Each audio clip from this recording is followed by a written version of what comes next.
नमस्कार, मैं रवीश कुमार। आप देख रहे हैं देश की बात 6 से 7। बिंझौल गांव के ये लोग हैं और इनकी नाराज़गी इस बात को लेकर थी कि 22 दिन पहले बिंझौल गांव के 3 बच्चों की मौत हो गई थी। ग्रामीणों का कहना है कि 22 दिन बीत गए, पुलिस ने किसी को भी गिरफ्तार नहीं किया। तीनों बच्चों के शव किसी डाई फैक्ट्री के पीछे नहर में बहते पाए गए थे। इनका शक है और आरोप है कि डाई फैक्ट्री के किसी मालिक या किसी से संबंध हो सकता है। इसकी जांच की जानी चाहिए और वो कामगारों पर भी हत्या के आरोप लगा रहे हैं, लेकिन अभी तक कोई गिरफ्तार नहीं हुआ है। तो लघु सचिवालय पानीपत के सामने कई गांव के सारे लोग ट्रैक्टर ट्रॉलियां लेकर वहां पर पहुंच गए।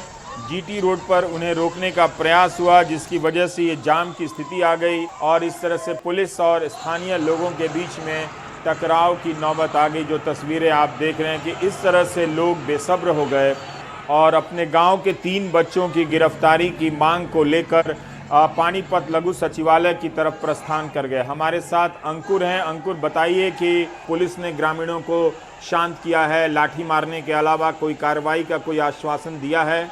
जैसे कि पानीपत के गांव बिंझौल में 22 दिन पहले गांव के 3 बच्चों का शव बिंझौल के पास डाई हाउस के पीछे नाले में तैरते मिले थे। इस मामले में परिजनों ने डाई हाउस के जो संचालक हैं, उनके कामगार हैं, उनके ऊपर हत्या के जो शव है नाले में फेंकने के आरोप लगाए थे, जिसको लेकर ग्रामीणों ने कहा कि इस मामले में अभी तक किसी भी आरोपी को काबू नहीं किया गया है, जिसके विरोध में आज ग्रामीणों ने पानीपत के लघु सचिवालय के सामने हजारों की संख्या में इकट्ठा होकर जो महिलाएं और पुरुष हैं ट्रैक्टर ट्रालियां भरकर आए और लघु सचिवालय के सामने सड़क पर जाम लगा दिया। इस मामले में पुलिस को पहले से ही जानकारी थी कि जीटी रोड पर भारी पुलिस बल तैनात कर दिया गया था। करीब 1 घंटे जब जनता ने प्रशासन की कोई बात नहीं सुनी तो पुलिस ने लोगों पर भारी बल का प्रयोग करके लाठीचार्ज किया और वाटर कैनन का इस्तेमाल करके भारी भीड़ को खदेड़ा। जिस भगदड़ में जहां ग्रामीणों को चोट आई है, वहां कई पुलिसकर्मी भी घायल हुए हैं।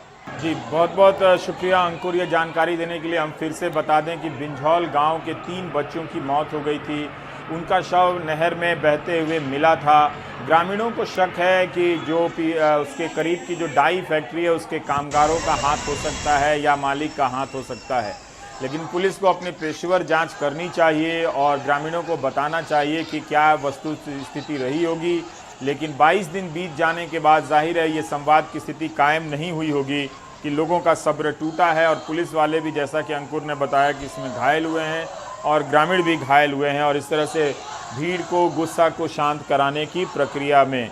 अब हम हरियाणा के पानीपत से निकलते हैं, चलते हैं कश्मीर चलते हैं। यहाँ पर पिछले 5 साल से 5 अगस्त को कश्मीर में लॉकडाउन हुआ था। एक तरह से आप देखें तो ये वो लॉकडाउन था जिसे वहाँ के लोगों ने बग़ैर इंटरनेट के काटा है, बल्कि अभी भी काट रहे हैं। अभी तक सुप्रीम कोर्ट में 4G की सुविधा बहाल किए जाने को लेकर बहस ही चल रही है। शुरू में स्कूलों को लेकर काफ़ी रिपोर्ट आई अगस्त सितंबर के महीने में। उसके बाद धीरे धीरे लोग भूल ही गए कि जम्मू कश्मीर के बच्चों की स्कूल की ज़रूरत क्या है, वो जा रहे हैं या नहीं जा रहे हैं। शुरू में प्रशासन ने भी खोलने के बहुत प्रयास किए, मगर बच्चे स्कूल नहीं गए। ताज़ा स्थिति क्या है पता नहीं। सर्दी के बाद महीनों गुजर गए। जब स्कूल खुलने का समय आया तो मार्च में कोरोना का प्रकोप आ गया। कश्मीर के बच्चों को ऑनलाइन शिक्षा भी नहीं मिल रही है। शेष भारत के बच्चे इंटरनेट से ऑनलाइन शिक्षा ले रहे हैं। नज़ीर मसूदी की ये जनजातीय इलाकों से एक रिपोर्ट देखिए कि कैसे लोगों ने एक सामुदायिक तरीके से शिक्षा देने का तरीका निकाला है। इस मैदान में जनजातीय बच्चे खुले आसमान के नीचे क्लास कर रहे हैं। 6ठी क्लास में पढ़ने वाली शमीना अपने से छोटे बच्चों को पाठ याद करा रही है।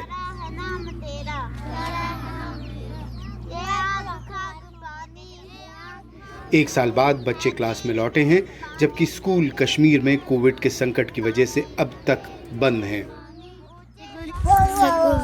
मैं इनको पढ़ाती हूँ। हाँ। क्यों पढ़ाती हो आप इनको?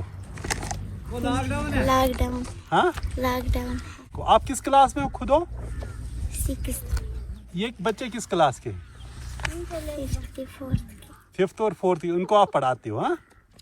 गडेरिया कहते हैं कि बीते कुछ हफ्तों से सामाजिक कार्यकर्ता और शिक्षक सुबह आ रहे हैं और वो बच्चों को 3 घंटे पढ़ाते हैं। साल भर से स्कूल बंद हैं। 5 अगस्त को धारा 370 हटाई गई। तभी से सर्दियों की छुट्टियों के बाद स्कूल खुलने की उम्मीद कोविड के लॉकडाउन की वजह से खत्म हो गई। 5-6 टीचर आते हैं, रोज 10-11 बजे तक पढ़ाते हैं।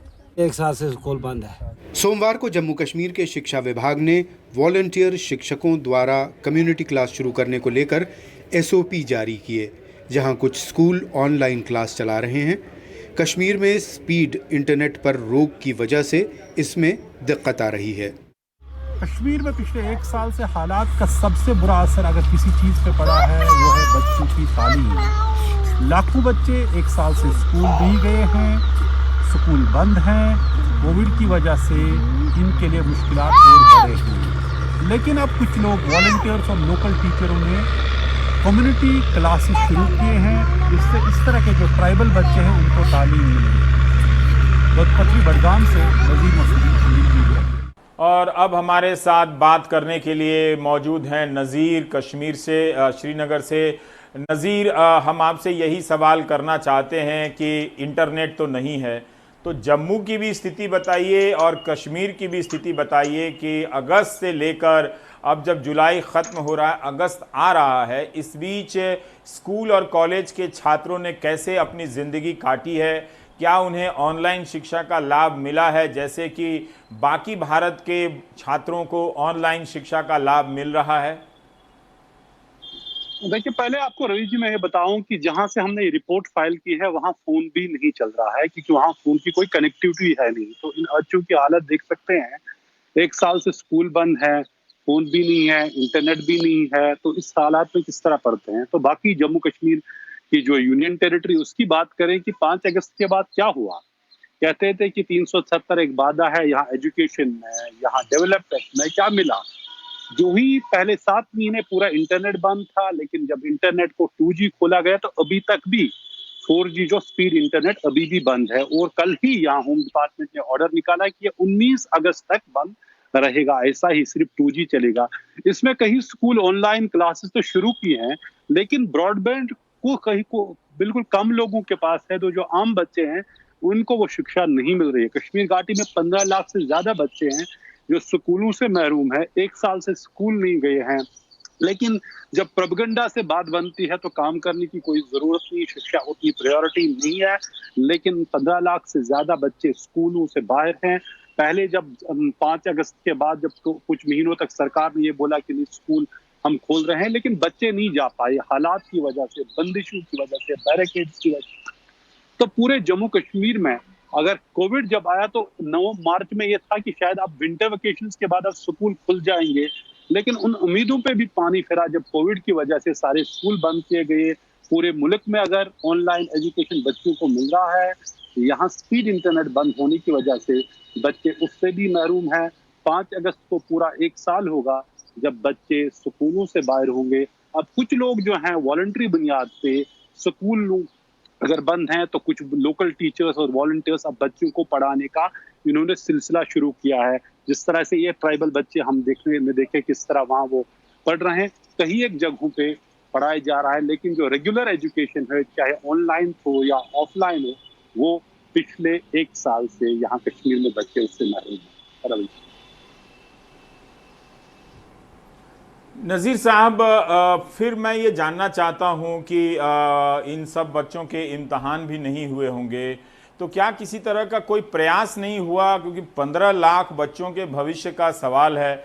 ये गनीमत है कि ये दिल्ली में नहीं है, नहीं तो जितने भी माता पिता को अंग्रेज़ी आती है टूटी फूटी, वो तो सबसे आगे आंदोलन कर रहे होते कि माई चाइल्ड को एजुकेशन नहीं मिल रहा है। लेकिन कश्मीर को लेकर कोई बात ही यहाँ तक नहीं पहुँच पा रही है। नज़ीर साहब जी रवि जी, एग्जाम हुए, चले तो पहले मास प्रमोशन हुई कहीं क्लासों की, कुछ के एग्जाम हो गए और वो भी कहा रिजल्ट हुए। एक चीज तो ठीक जो हमने देखा, कहीं एक सक्सेस स्टोरी है, कामयाबी की कहानी है।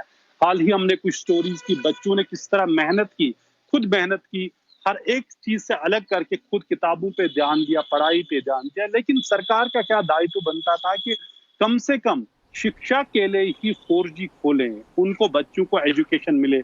वो नहीं हो रहा है। पिछले दिनों गवर्नर जो लेफ्टिनेंट गवर्नर हैं, उसने एक तरफ कहा कि एक इंटरव्यू में कहा इंडियन एक्सप्रेस को कि हम 4G यहाँ बहाल कर सकते हैं, लेकिन दूसरे ही दिन उसके होम डिपार्टमेंट ने ये ऑर्डर निकाला कि नहीं, अब 19 अगस्त तक इस पे बैन रहेगी। तो शायद दाएं हाथ को मालूम नहीं है कि बाएं हाथ क्या कर रहा है, और ये कश्मीर उस जगह पे है या उसकी ऐसी छवि बनी है जो कुछ भी हो जाए पूरे मुल्क पे उसको किसी की परवाह नहीं है।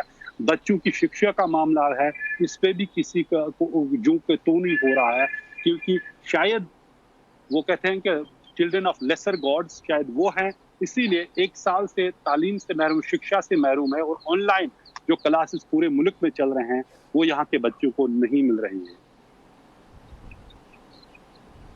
बहुत बहुत शुक्रिया नज़ीर साहब। तो देखिए कि किस तरह से ये आलम है कश्मीर के बच्चों का, किसी को फिक्र नहीं है, कोई बात नहीं है।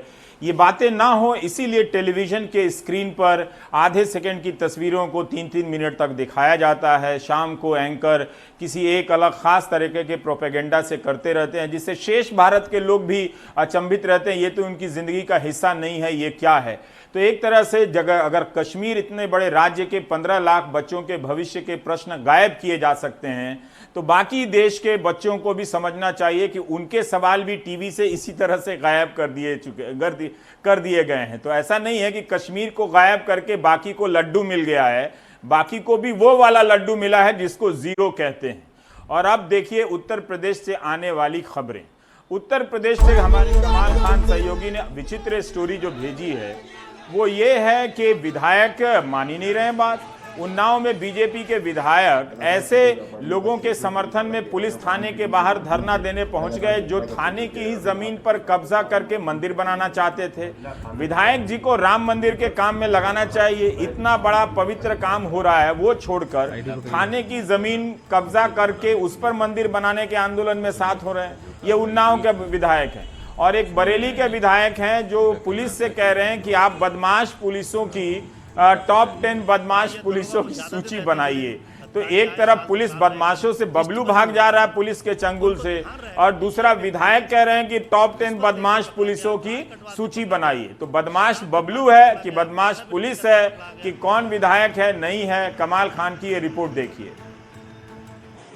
उन्नाव के BJP MLA Pankaj Gupta police से इतना नाराज हुए कि थाने पे 4 घंटे धरने पे बैठ गए। उन्नाव मेन रोड पे महिला थाना बनाने के लिए 1 बीघा 4 बिस्वा जमीन पुलिस को अलॉट की गई है। कुछ लोग उस पे अवैध कब्जा कर मंदिर बना रहे थे। पुलिस उन्हें पकड़ लाई और उन पे एफआईआर कर दी। विधायक इससे नाराज हैं।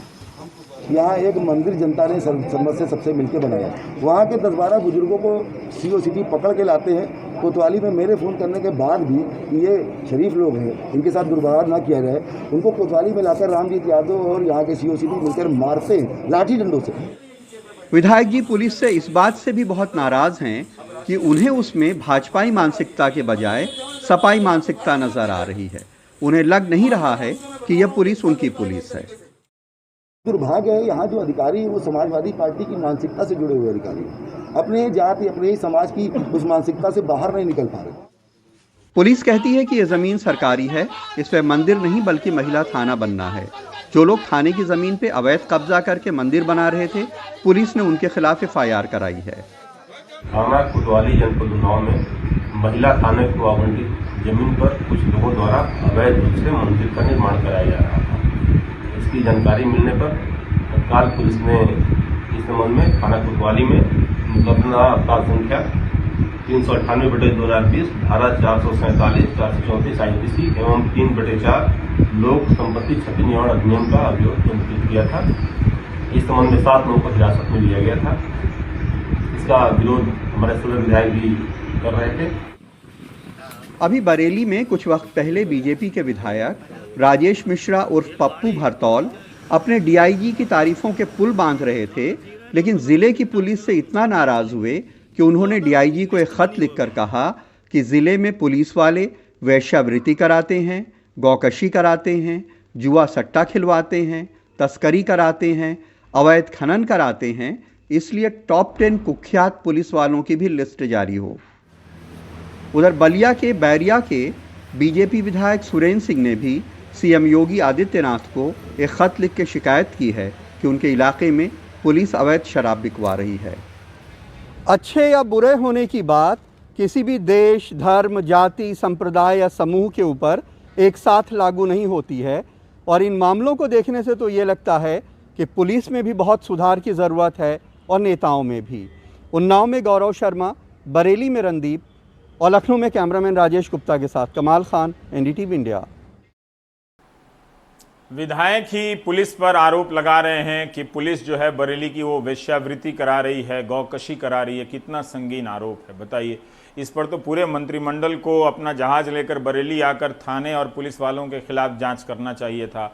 गौकशी का मामला भी है और इस तरह से विधायक आरोप लगा रहे हैं पुलिस पर, ये बेहद संवेदनशील बात है। पुलिस को ऐसा नहीं करना चाहिए। और अब मध्य प्रदेश के झाबुआ से ये खबर है कि आप जानते हैं कि अदालतों में मामले लंबित हैं, लेकिन वहाँ फैसले नहीं हो पा रहे हैं, देर होती है। गांव में फैसले बहुत जल्दी हो जाते हैं और अजीब अजीब प्रकार के फैसलों की कड़ी में ये रिपोर्ट देखिए। वीडियो रिपोर्ट हम ब्रेक ले रहे हैं। झाबुआ में पति को पत्नी पर शक हो गया तो गांव वालों ने पत्नी को सज़ा दी है कि वो कंधे पर बिठाकर पति को गांव में घुमाए। बताइए, कंधे से उस पत्नी को क्या करना चाहिए मैं कहना नहीं चाहता, उतार देना चाहिए, लेकिन आप ये रिपोर्ट देखिए।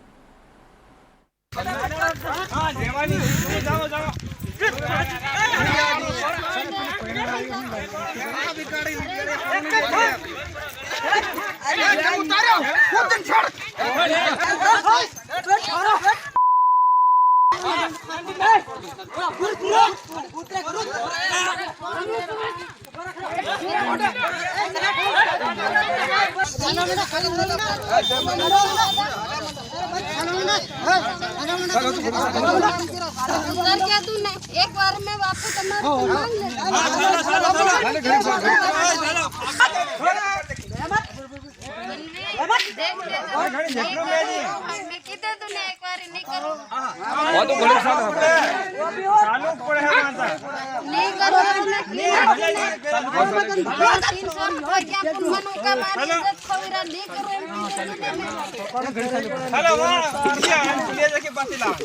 ये छापेरे वनवास की घटना है और उसके पति द्वारा पति पत्नी का विवाद में पति द्वारा उसकी पत्नी पर कंधे पर बैठे थे और गांव वालों ने साथ में भगवान की सूचना प्राप्त हुई थी, जिसके लिए महिला को थाने लाकर उससे बातचीत कर विवाह निकाले।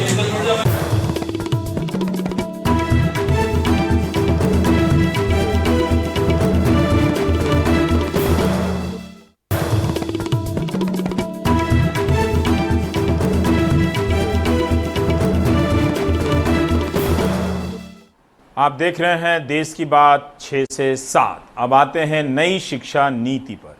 नीति के लिए कल प्रेस कॉन्फ्रेंस हुई बुधवार को और पीआईबी के ज़रिए पावर पॉइंट चार्ट जारी कर दिया गया। फिर शाम को पत्रकारों को मंत्रालय की तरफ से एक अलग डॉक्यूमेंट मिले तो समझना बड़ा मुश्किल हो गया है कि जो डॉक्यूमेंट में है वो नीति है या जो पीपीटी में है वो नीति है, क्योंकि बहुत सारी ऐसी चीज़ें जो पीपीटी में नहीं हैं वो डॉक्यूमेंट में हैं।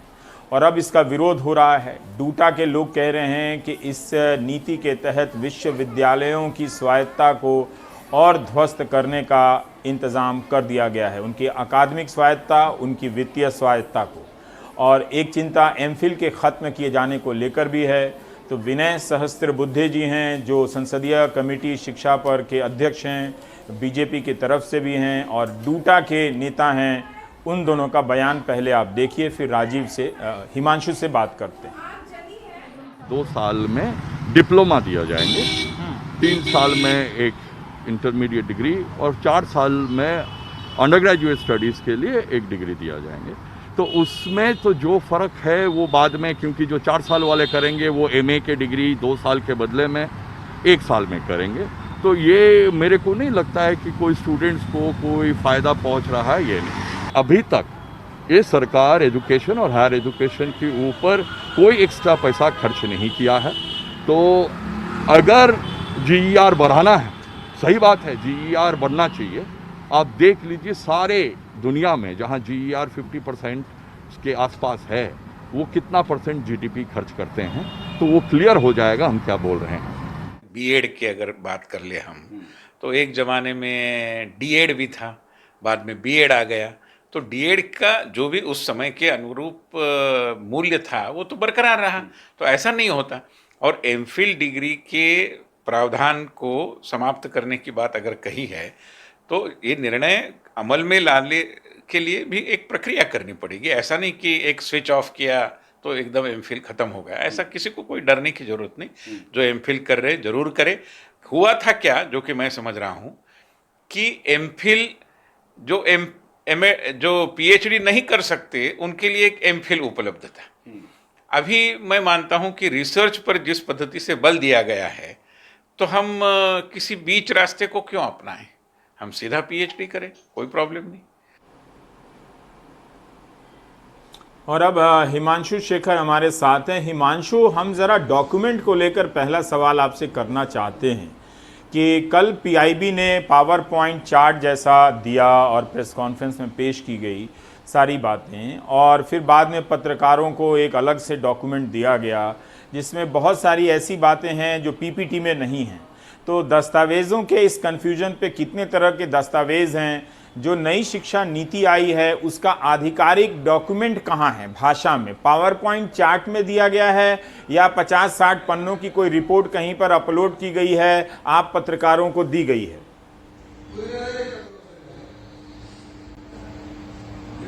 देखिए, दो बातें। एक तो है कि एक ड्राफ्ट एनईपी था जो पिछले साल मई में जारी किया गया था, और 14 महीने में सरकार के पास उस पर जो भी सुझाव आए उसके हिसाब से उसे अमेंड करती रही सरकार। और उसके बाद कैबिनेट में पेश करने से पहले तक जो सुझाव उनके पास आए थे उन सभी को उसमें शामिल करके एक ड्राफ्ट लेकर शिक्षा मंत्री कैबिनेट के पास गए थे। उस ड्राफ्ट के बहुत सारे प्रारूप को कैबिनेट ने अप्रूव किया है, लेकिन उसमें कुछ प्रपोजल्स थे जिसके बारे में स्पष्टता अभी नहीं है, यानी उस पर अभी कोई स्पष्ट लाइन सरकार ने नहीं लिया है। और इसलिए क्योंकि एक बहुत ही वॉल्यूमिनस डॉक्यूमेंट था, मुझे लगता है कल रात से ही लगातार पत्रकार ये कोशिश कर रहे हैं कि जो नया ड्राफ्ट है, यानी कैबिनेट ने जिस ड्राफ्ट को मंजूरी दी है, जिन विषयों को मंजूरी दी है, उनको पुराने ड्राफ्ट में शामिल करके एक नया दस्तावेज तैयार, मुझे लगता है जो विस्तृत तौर पर जो पहले जो एक ड्राफ्ट सार्वजनिक किया गया था वो अभी तक सार्वजनिक नहीं किया गया। और उसकी जगह पे सरकार ने जो भी फैसले सरकार ने किए हैं, कैबिनेट ने किया है, उन सबको अलग अलग तरीके से जो भी समय उन्हें मिला उस हिसाब से उन्होंने उस दस्तावेज को सार्वजनिक किया है। और इसकी वजह से भी एक अनिश्चितता है, क्योंकि यूनिवर्सिटी से मैं आज गया जेएनयू में, वहां भी इस तरह के सवाल उठ रहे थे कि जो फैसला सरकार ने किया है वो आधिकारिक तौर पे वो दस्तावेज कहाँ है, ये है जिसको पढ़कर हम समझें कि सरकार शिक्षा व्यवस्था में क्या सुधार करना चाहती है। हिमांशु, मेरा सवाल ये है कि कैबिनेट के पास कोई एक पन्ना लेकर तो नहीं गया होगा ना, बाकायदा वो एक ड्राफ्ट होगा जिसे नीति पर लोगों ने मंजूरी दी होगी, 100 पेज का होगा, 50 पेज का होगा, तो वो क्या सार्वजनिक नहीं किया गया है? या जो पीपीटी है, मतलब इतनी बड़ी शिक्षा नीति है, शिक्षा के ढांचे में बदलाव हो रहा है, इसका स्वरूप कोई पत्रकार ही जानना चाहे तो किस वेबसाइट से जाकर वो सारी चीजें ले सकता है?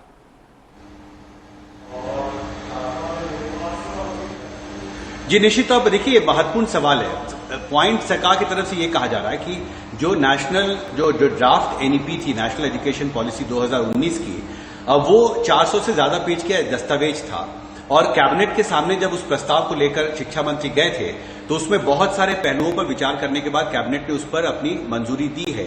लेकिन कुछ ऐसे इश्यूज हैं, कल भी मैंने जो शिक्षा सचिव हैं अमित खरे, उनसे ये सवाल पूछा था एफडीआई एंड एजुकेशन के सवाल पर, क्योंकि ड्राफ्ट एनईपी 2019 में इस बात का भी जिक्र था कि इस पर भी विचार होना चाहिए, लेकिन उन्होंने कहा कि इस पर अभी तक हमारे सामने स्पष्ट तौर पर कोई फैसला नहीं है। तो बहुत कुछ ऐसे पहलू भी थे जो ड्राफ्ट एनईपी 2019 का था जिसमें अभी सरकार ने फैसला नहीं लिया है, और इसलिए उसको उस ड्राफ्ट को अब नए तरीके से अमेंड करके कैबिनेट के फैसले के अनुसार अभी तक सार्वजनिक नहीं किया गया। इसमें देरी हुई है और इसी वजह से एक कहीं कहीं कुछ महत्वपूर्ण विषयों पर एक असमंजस की स्थिति है, जिसका आपने भी जिक्र किया है। और जेएनयू में भी जब आज गया था तो वहां भी यह सवाल उठ रहा था कि ये जब पूरी अमेंडेड जो ड्राफ्ट है, जिस ड्राफ्ट को कैबिनेट ने मंजूर किया है, वो जब सार्वजनिक होगी तो स्पष्ट तौर पर देश के सामने यूनिवर्सिटीज में भी एक बहस की व्यवस्था प्रक्रिया शुरू हो सकती है कि आखिर में ये नया प्रारूप क्या है और इस पर आगे और क्या स्टैंड लेने की जरूरत है यूनिवर्सिटीज को, छात्रों को, प्रोफेसर्स को और सरकार को भी। जी बहुत बहुत शुक्रिया हिमांशु। तो आपने देखा कि राष्ट्रीय शिक्षा नीति की घोषणा हो गई है। प्रेस रिलीज के अलावा जो डॉक्यूमेंट है वो अभी किसी के पास नहीं। 14 महीने पहले सरकार ने जो ड्राफ्ट 400 से अधिक पन्नों के सार्वजनिक किए थे, वो सार्वजनिक किए थे। लेकिन उसके बाद अगर कैबिनेट में कुछ फैसले हो रहे हैं, नीति को व्यापक रूप दिया जा रहा है, तो पीपीटी चार्ट में पेश करके तो कैबिनेट के सामने नहीं रखा जाता होगा, कुछ डॉक्यूमेंट रखा जाता होगा। कैबिनेट पर आने के पहले कैबिनेट के अधिकारी उसे पढ़ते होंगे, उसका असेसमेंट करते होंगे, तो वो डॉक्यूमेंट कहाँ है? वो उसके नहीं आने से ही सारा कन्फ्यूजन फैल रहा है कि इस पर विचार विमर्श क्या किया जाए, क्या बात की जाए इससे लेकर। तो ये एक स्थिति है जिसे मंत्रालय को दूर करना चाहिए और शिक्षा मंत्री को भी दूर करना चाहिए। और अब हम ब्रेक लेने से पहले कोरोना को लेकर संगीत हम आपको सुनाना चाहते हैं। 15 लाख, 15.5 लाख से अधिक केस हो गए हैं। ठीक है कि 10 लाख लोग ठीक हो गए हैं, जिसका जश्न मनाया जा रहा है, लेकिन 35,000 से अधिक लोगों की मौत भी हुई है। ये भी हमें ध्यान में रखना है।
और ये कहानी वाकई खूंखार है। मुकेश सिंह सेंगर ने भेजी है। ये एक डॉक्टर है, एमबीबीएस नहीं, बीजीएमएस इसने किया, बीएएमएस की डिग्री ली है सिवान से, और इसने 100 से अधिक हत्याएं की हैं। ये सीरियल किलर है। 100 से अधिक ट्रक व टैक्सी चालकों को अगवा कर इनकी हत्या कर चुका है। देवेंद्र शर्मा नाम है इस व्यक्ति का।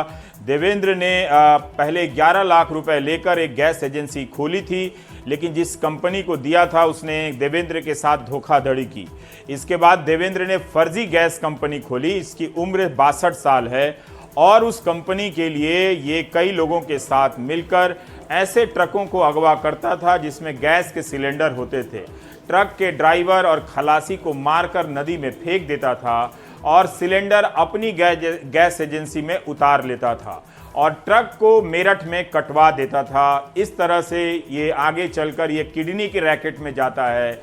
125 लोगों को किडनी दिलाने का काम करता है और 6 से 7 लाख रुपए लेता है। 100 से अधिक हत्याओं का हत्या करने वाला यह व्यक्ति देवेंद्र शर्मा पकड़ा गया है। दिल्ली पुलिस की क्राइम ब्रांच ने इस व्यक्ति को पकड़ा है। किस किस तरीके के अपराध की घटनाएं हमारे देश में होती रहती हैं, और ये न जाने 1995 के साल में इसने फर्जी कंपनी बनाई थी गैस सिलेंडर की, और तब से ये काम करता चला आ रहा है। 100 लोगों की हत्याएं इसने की हैं अलग अलग जगहों की। तो ये मुकेश सिंह सेंगर ने ये खबर भेजी है जो आप देश की बात में देख रहे हैं। अब चलते हैं मध्य प्रदेश। हमेशा की तरह अनुराग द्वारी ने फिर एक रिपोर्ट भेजी है। कई तरह की कहानियां हैं। एक कहानी ये है कि जो ट्रेनी डॉक्टर हैं, कोविड से लड़ने वाले, इलाज करने वाले, वो अभी तक अपने वजीफे की लड़ाई लड़ रहे हैं। वजीफा भी मांग रहे हैं और ये भी कह रहे हैं कि कम से कम टाइम पर तो दे दीजिए। ये पीपीई किट में बाइक चलाकर स्टंट नहीं कर रहे हैं, मध्य प्रदेश की स्वास्थ्य सेवाओं का हाल बता रहे हैं। मुख्यमंत्री के घर यानी बुधनी के इस शख्स को रिपोर्ट देने के बहाने अस्पताल बुलाया गया, फिर पीपीई किट पहनाकर पावरखेड़ा के कोविड सेंटर भेजा गया, लेकिन एम्बुलेंस में नहीं, खुद की बाइक से। ये थी अस्पताल की लापरवाही। अब ये है सरकार की लापरवाही। ये सारे मेडिकल के छात्र हैं। कोरोना काल में सरकार 12-12 घंटे ड्यूटी ले रही है। 333 रुपये हर दिन देने का वायदा है, आरोप है वो भी नहीं मिल रहे। मांग लेकर चिकित्सा शिक्षा मंत्री के घर पहुंचे हैं। हमसे रूटीन ड्यूटी कराई जाए जो हम लोगों की होती है, और अगर कोविड वार्ड में लगाया जा रहा है तो उस हिसाब से जैसे हम 8 से 10 या 12 घंटे की हम जो ड्यूटी करते हैं उस हिसाब से हमें इंसेंटिव दिया जाए, जो कि अभी तक हमको नहीं मिला है। प्रतिदिन 333 रुपये के हिसाब से काम करना, वो भी 8 से 12 घंटे पीपीई पहन के अपनी जान जोखिम में डाल के, ये तो बहुत ही मतलब बिल्कुल भी मुनासिब चीज़ नहीं है। जो मुख्यमंत्री जी ने घोषणा करी है 10,000 रुपये की, वो भी अभी तक हमें नहीं मिले हैं। उड़ीसा सरकार ने जो 1,000 रुपये सब देने की घोषणा करी है, हम चाहते हैं मध्य प्रदेश सरकार भी ऐसा कोई कदम उठाए। 2 महीने पहले कोविड पॉजिटिव मैं भी हुआ था, जब मैं कोविड वार्ड में काम कर रहा था। फिर मैंने अपना ट्रीटमेंट कराया और मैं वापस आया और फिर से मैंने कोविड ड्यूटी अपनी ज्वाइन कर ली। आप सरकार से क्या चाहते हैं? मैं सरकार से चाहता हूं कि हमारा इंसेंटिव 1,000 रुपये प्रतिदिन के हिसाब से कर देना चाहिए, ताकि हमारी रोज़मर्रा की ज़िंदगी अफेक्ट ना हो। पीपीई किट में 8 से 10 घंटे काम करना बहुत ज़्यादा थकाऊ काम है। मैं आपको बता सकता हूँ, इतना ज़्यादा डिहाइड्रेशन होता है, और अभी तो बारिश भी नहीं हो रही थी, तो उस गर्मी के मौसम में 8 से 10 घंटे तक काम करना बहुत कठिन हो जाता है। सरकार का कहना है जो संभव होगा मदद करेंगे। कांग्रेस डॉक्टरों की मांग का समर्थन कर रही है। उनकी जो समस्याएं आज ही हल हो सकती हैं, जैसे क्वारंटीन सेंटर की स्थल और उसकी व्यवस्था, वो मैंने निर्देश दे दिए हैं, वो आज ही ठीक हो जाएगा। और कुछ उनकी वित्त से लेकर जुड़ी हुई बातें हैं, तो उसका भी प्रस्ताव हम बना रहे हैं। जो भी संभव होगा उसका निराकरण हम करने की कोशिश करेंगे।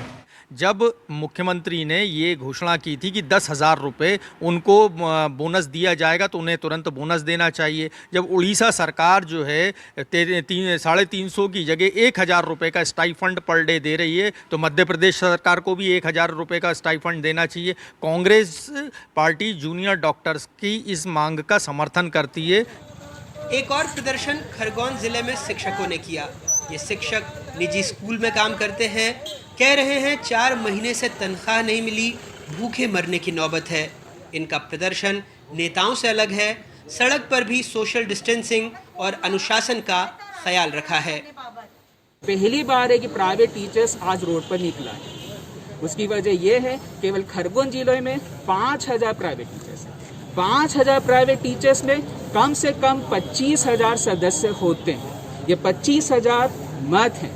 मार्च से ये 25,000 लोग एक अच्छे खासे इकोनॉमिकल क्राइसिस को फेस कर रहे हैं। यहाँ पर पॉइंट ये है कि जिसके पास माँ से कोई पैसा नहीं है, जहाँ पर प्राइसेस इतनी हाइक हो रही है, वो अपना घर कैसे चलाए और कितनी सेविंग को फॉलो करे।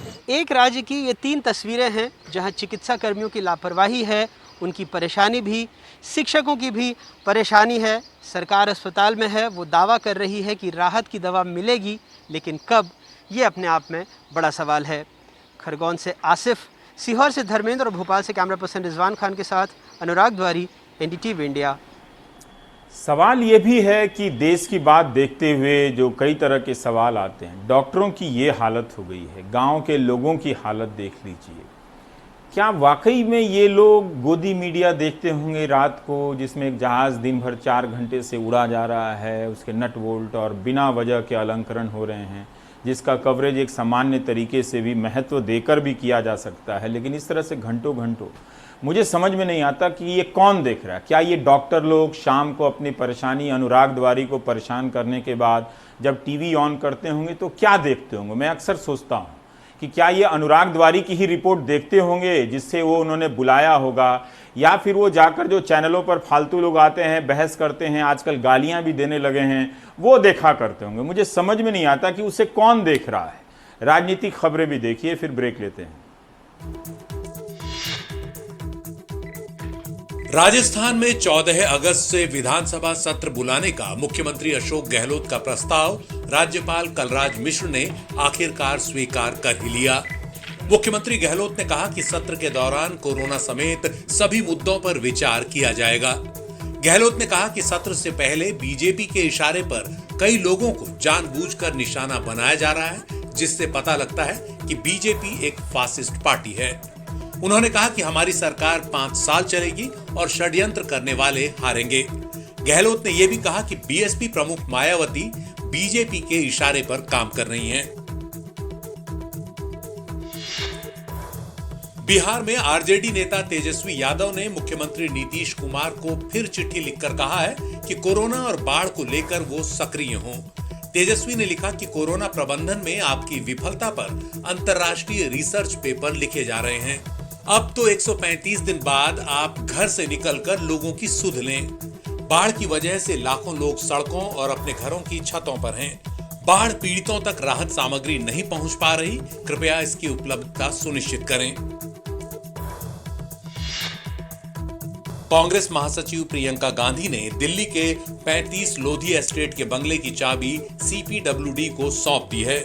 सीपीडब्ल्यूडी ने चाबी लेकर पूरे घर की जांच कर कहा कि घर अच्छी स्थिति में वापस सौंपा गया है। उन्होंने जुलाई महीने तक का बिजली, पानी व अन्य बकाये का भी पूरा भुगतान कर दिया है। एसपीजी सुरक्षा हटाए जाने के बाद सरकार ने प्रियंका गांधी से ये फ्लैट 31 जुलाई तक खाली करने के लिए कहा था। प्रियंका गांधी के बाद ये बंगला बीजेपी के मुख्य प्रवक्ता अनिल बलूनी को रहने के लिए दिया जा रहा है।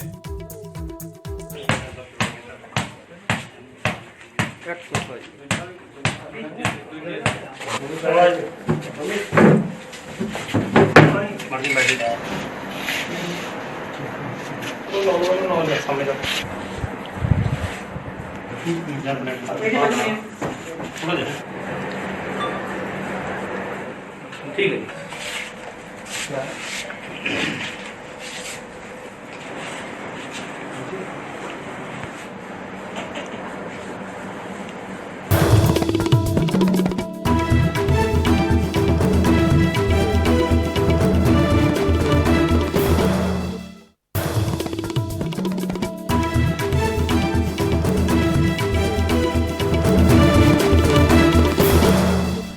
तो आप देख रहे हैं देश की बात 6 से 7। अयोध्या चलते हैं, जहां पर तैयारियों का सिलसिला पिछले कई दिनों से चल रहा है। 5 अगस्त को जहां पर राम मंदिर का शिलान्यास होना है, देश भर में इसे लेकर काफ़ी उत्साह है और गली गली, हर गली अयोध्या में कहीं पेंटिंग हो रहे हैं। ये प्रमोद जी ने भेजा है अयोध्या से। कहीं पर चित्रकारी हो रही है, गलियों को सजाया जा रहा है, भव्य तोरण द्वार बनाए जा रहे हैं। इस बीच में एक छोटी मोटी खबर आ गई है कि जो महंत, जो पुजारी हैं, वो प्रदीप दास जी, उनका कोरोना हो गया है। कुछ पुलिस वाले भी संक्रमित हो गए हैं मंदिर से सुरक्षा से संबंधित। खैर कोई बात नहीं, 4 पुजारी हैं। अभी सत्येंद्र दास जो वरिष्ठ पुजारी हैं, उनके ही ये सहयोगी हैं प्रदीप दास जी ने कोरोना हुआ है, और अभी 3 हैं। और इन सब को अपने विशेष सुरक्षा का ध्यान रखना चाहिए ताकि संक्रमण ना हो, ये बहुत ज़रूरी है। तो इस तरह से अयोध्या को सजा दिया गया है पूरी तरह से, और इस वक्त पूरे भारत में ये प्राथमिकता में नंबर 1 पे ये खबर चल रही है। मीडिया में भी खूब ज़ोर शोर से दिखाया जा रहा है, कम दिखाया जा रहा है और ज़्यादा दिखाया जाना चाहिए। जिस तरह का देश में उत्साह है, मीडिया में कुछ घंटे और लाइव कवरेज बढ़ाया जाना चाहिए। आलोक वहाँ पर पहुँच गए हैं, जो लगातार वहाँ के लोगों से बात कर रहे हैं। ये बात बहुत अच्छी है कि लोग, एक तरह की सामाजिक एकता बातों में दिख रही है। लोग एक दूसरे का ख्याल भी रख रहे हैं कि किसी को किसी की बात से ठेस ना पहुँचे, ताकि 5 तारीख का जो शिलान्यास का कार्यक्रम है वो वैसा ही बिना किसी तनाव के गुजरे जिस तरह से अब तनाव की बात भी नहीं हो रही है। वो तो ख़त्म ही हो गया। जब पहले सुप्रीम कोर्ट का फैसला आने वाला होता था तो तनाव वनाव की बातें होती थी, मगर दोनों पक्षों ने इसे एक तरह से ख़त्म कर दिया है। आलोक ने जिन लोगों से बात की है वो रिपोर्ट देखिए। हम इस वक्त अयोध्या की राम की पैड़ी पे हैं। काफ़ी फेमस लैंडमार्क लोकेशन है यहाँ की। राजेश आपको दिखाएंगे। अभी काफ़ी सुंदर भी लग रहा है क्योंकि पानी भरा हुआ है मानसून के टाइम, और लोग भी थोड़े कम हैं। वो इसलिए भी हैं क्योंकि कोविड-19 पैंडमिक का टाइम है, रेस्ट्रिक्शंस हैं, ज़्यादा लोग बाहर घर से निकल भी नहीं रहे हैं, और वही उचित बात है। लेकिन एक हफ्ते में यहाँ पे राम जन्मभूमि में, जो 3-4 किलोमीटर दूर है, वहाँ पे प्रधानमंत्री मोदी स्वयं आएंगे और जो भूमि पूजन है मंदिर का, राम मंदिर का, उसको लीड करेंगे। उससे पहले यहाँ पे 1-2 लोग बैठे हैं, हम उनसे जानकारी लेंगे या बात करना चाहेंगे कम से कम कि किस तरह से वो क्या सोचते हैं इस सब के बारे में।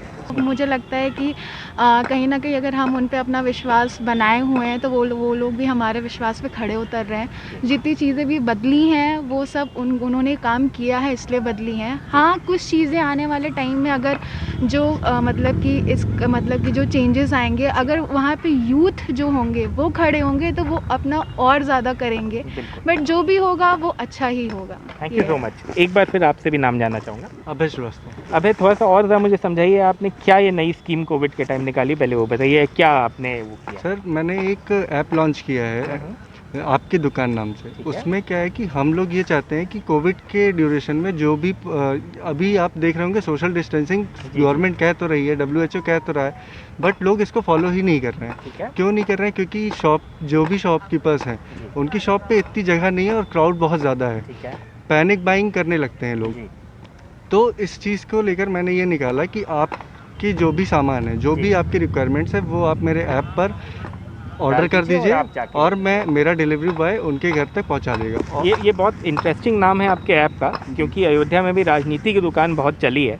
अब शायद वो बंद हो रही है और शायद अब कोई सही वाला निर्माण हो रहा है। लेकिन जो बात मैं आपसे पहले पूछ रहा था कि एक मस्जिद के लिए भी जगह मिली है और सुप्रीम कोर्ट की रूलिंग है, दोनों पक्षों ने मान लिया है, तो अब आगे गोइंग फॉरवर्ड कम्युनल हार्मनी इस जगह के लिए और पूरे देश के लिए कितनी इंपॉर्टेंट है?